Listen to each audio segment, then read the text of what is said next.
छत्तीसगढ़ में विष्णु, मध्य प्रदेश में मोहन और अब राजस्थान में भजन। तीनों राज्यों के मुख्यमंत्रियों के नाम का ऐलान हो चुका है। बीजेपी ने छत्तीसगढ़ में आदिवासी मुख्यमंत्री चुना, मध्य प्रदेश में ओबीसी चेहरे पर दांव लगाया और राजस्थान में ब्राह्मण चेहरे को सामने रखा है।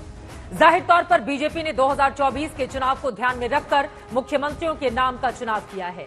तो फिर सवाल यह है कि बीजेपी की ये तीन मुख्यमंत्री क्या बीजेपी को केंद्र सरकार में तीसरी बार भी चुनाव जिता सकेंगे? ऐसे सवालों के जवाब तो समय ही बताएगा, मगर इतना जरूर है कि आज भारतीय जनता पार्टी ने राजस्थान में एक बार फिर से चौंका दिया। किसी को भनक तक नहीं लगी कि बीजेपी ने राजस्थान का ताज भजन लाल को सौंप दिया।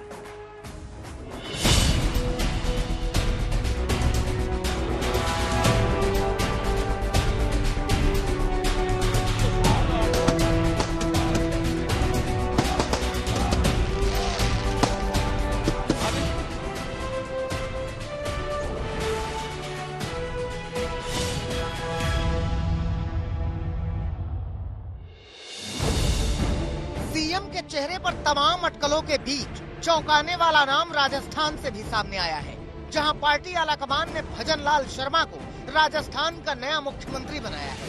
चर्चाएं कई नामों की चल रही थी। वसुंधरा राजे से लेकर कई नामों पर अटकलें लग रही थी, लेकिन सीएम पद के लिए नया नाम तो सामने आया, लेकिन ऐसा जो हर किसी के कयासों से पूरी तरह दूर था। सबसे पहले तो मैं हमारे देश के यशस्वी प्रधानमंत्री सम्मानीय नरेंद्र मोदी जी को धन्यवाद देना चाहता हूं। मैं हमारी पार्टी के राष्ट्रीय अध्यक्ष सम्मानीय जेपी नड्डा जी को धन्यवाद देना चाहता हूं। सम्मानीय हमारे गृह मंत्री अमित शाह जी को धन्यवाद देना चाहता हूं। हमारे रक्षा मंत्री सम्मानीय राजनाथ सिंह जी को धन्यवाद देना चाहता हूं। भजन लाल शर्मा जो पहली बार विधायक बने, लेकिन संगठन में काम के लंबे अनुभव ने उन्हें राजस्थान की सत्ता के शीर्ष तक पहुंचा दिया। मंच पर पर्यवेक्षकों और वसुंधरा राजे की मौजूदगी में उनके नाम का ऐलान हुआ। आज राजस्थान भारतीय जनता पार्टी विधायक दल की बैठक हुई। विधायक दल की बैठक इसलिए आमंत्रित की गई थी ताकि विधायक दल के नेता का निर्वाचन हो सके। बैठक में एक प्रस्ताव राजस्थान प्रदेश की पूर्व मुख्यमंत्री भारतीय जनता पार्टी के राष्ट्रीय उपाध्यक्ष श्रीमती वसुंधरा राजे के द्वारा श्री भजन लाल शर्मा का नाम प्रस्तावित किया गया और सर्वसम्मत से सभी ने इनका समर्थन किया है। विधायक दल की बैठक की शुरुआत में ही वसुंधरा राजे के हाथ में पर्ची दिखी, जिसके बाद ही उन्हें सीएम पद की दौड़ से बाहर मान लिया गया। भरतपुर के रहने वाले भजन लाल शर्मा संगठन में लंबे समय से सक्रिय हैं और प्रदेश महामंत्री के तौर पर काम करते रहे हैं। इस बार मौजूदा सांगानेर से विधायक अशोक लाहौटी का टिकट काटकर भजन लाल शर्मा को प्रत्याशी बनाया गया, जो बताता है कि पार्टी को उन पर कितना भरोसा है। सांगानेर सीट पर भजन लाल शर्मा ने कांग्रेस के पुष्पेंद्र भारद्वाज को 48,081 वोटों से शिकस्त दी। मंडल से लेकर जिला और प्रदेश में प्रदेश महामंत्री के रूप में पूरे प्रदेश में संगठन के व्याप को बढ़ाने के लिए इन्होंने काम किया है और आज मुख्यमंत्री के और विधायक दल के नेता के रूप में श्री भजन लाल जी शर्मा का नाम नामित हुआ है।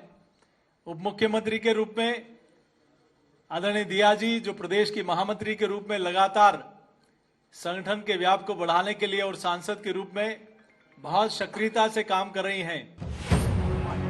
अब मुख्यमंत्री पद का तोहफा मिलने के बाद भजन लाल भी पार्टी और प्रदेश की जनता के भरोसे पर खरा उतरने का यकीन दिला रहे हैं।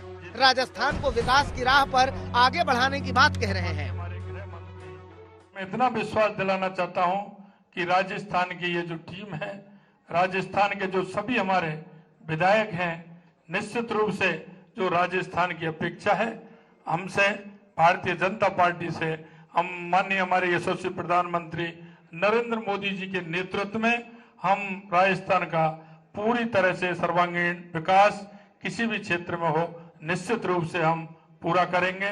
ये मैं आप सभी को विश्वास दिलाता हूं।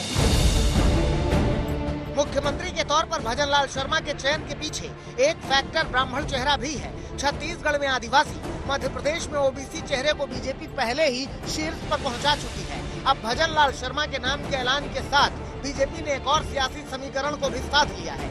भजन लाल को सीएम के साथ मध्य प्रदेश और छत्तीसगढ़ की तरह ही राजस्थान में भी 2 डिप्टी सीएम वाला फॉर्मूला अपनाया गया है। महिला सुरक्षा राजस्थान चुनाव में बेहद अहम मुद्दा था। इसे ध्यान में रखते हुए दिया कुमारी को डिप्टी सीएम बनाया गया है। भारतीय जनता पार्टी में कार्यकर्ता को सम्मान मिलता है और आपने आज उदाहरण देखा, शायद कल भी देखा होगा मध्य प्रदेश में, छत्तीसगढ़ में। अगर कोई पार्टी का कार्यकर्ता हो लेकिन वो काम उसने पार्टी के लिए किया है, जनता के लिए किया है, तो उसको सम्मान भी मिलता है और उस पर पार्टी विश्वास भी जताती है। और ये आपने देखा, बहुत खुशी की बात है, एक आम कार्यकर्ता को आज मुख्यमंत्री बनाया है। बहुत बड़ा काम किया है और इससे सब कार्यकर्ताओं में बहुत जोश भी बढ़ा है, उत्साह भी है।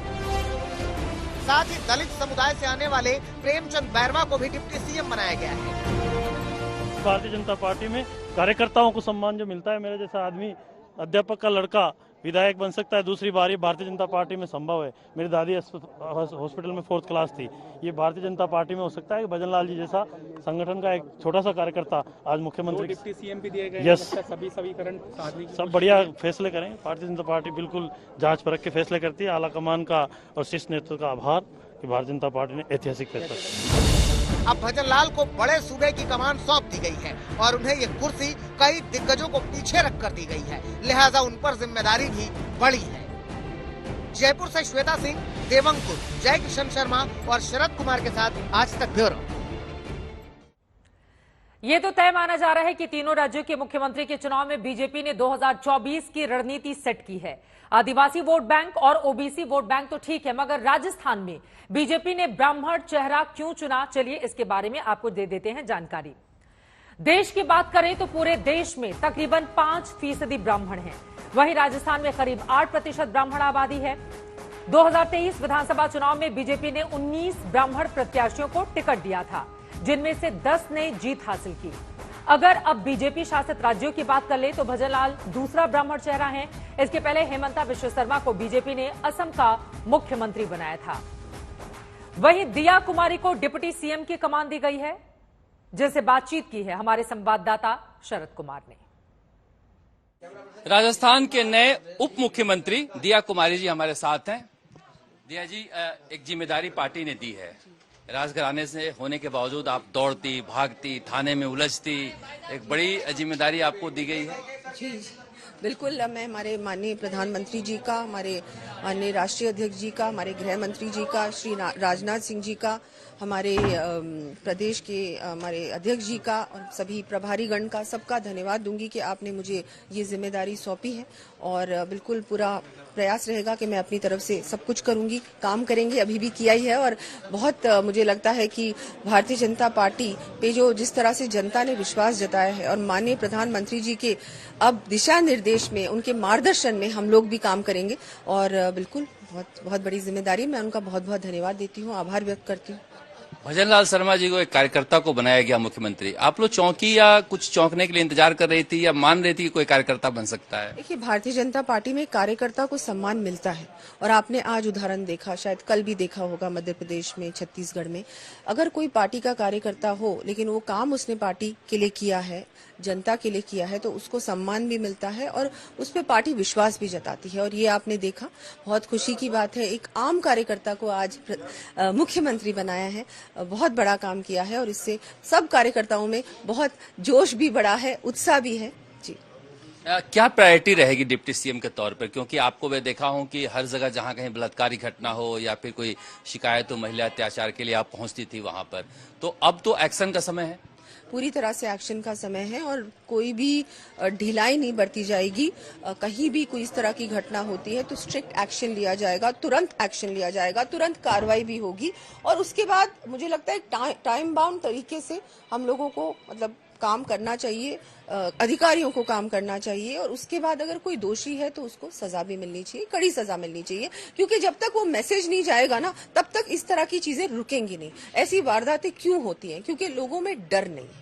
क्रिमिनल्स में उनमें डर नहीं है, वो सोचते हैं हम कर भी लेंगे तो हम पे कोई एक्शन नहीं लिया जाएगा, जो कांग्रेस में हो रहा था। लेकिन भारतीय जनता पार्टी ऐसी पार्टी नहीं है, यहाँ पर बिल्कुल इन सब चीजों को प्राथमिकता दिया जाएगा। लॉ एंड ऑर्डर, महिला सुरक्षा एक बड़ा मुद्दा रहा है, लेकिन अब भारतीय जनता पार्टी की प्राथमिकता भी यही है। उम्मीद यही है कि महिला सुरक्षा के मुद्दे पर कांग्रेस को लगातार घेरती रही बीजेपी अब वहां पर महिलाओं को सुरक्षा देने की सबसे पहले कोशिश करेगी, जिसका वादा करती हुई भी दिया कुमारी डिप्टी चीफ मिनिस्टर दिखाई दे रही है। हालांकि शपथ ग्रहण समारोह 15 तारीख को होना है।